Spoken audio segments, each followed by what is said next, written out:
আমার এত সুন্দর হেলদি সিঙ্গোনিয়ামটার অবস্থা কি হয়েছে দেখুন। এই যে কত পরিমাণে মিলিবাগ হয়েছে, আর একদম মিলিবাগ হলে তো গাছের অবস্থা খুব খারাপ হয়ে যায়। তার জন্য আমি এখানে একটা তৈরি করছি, লিকুইড ফার্টিলাইজার, কীটনাশক। সেটা হচ্ছে গিয়ে আমি এটা বানানোটা আপনাদের দেখাইনি। এতে আমি নিয়েছি 2-3 কোয়া রসুন, 2টো কাঁচা লঙ্কা, আর যদি লঙ্কার পরিমাণটা ঝাল কম থাকলে একটু শুকনো লঙ্কাও 2-একটা নিতে পারেন।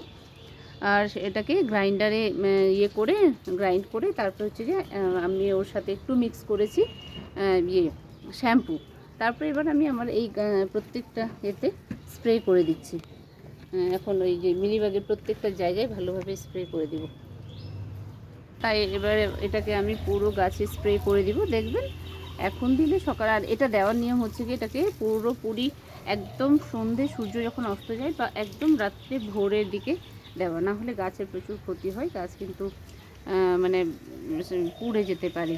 তাই হচ্ছে কি, যতটা ঠান্ডা ওয়েদার মানে হয়, খুব আর্লি মর্নিং না হলে হচ্ছে যে ইভিনিংয়ে সূর্য অস্ত যাওয়ার পর এইভাবেই দেওয়ার নিয়ম।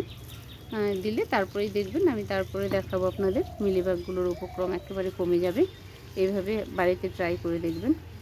অবশ্যই আমি 100% গ্যারান্টি দিচ্ছি এটা খুব ভালো কাজে আসবে।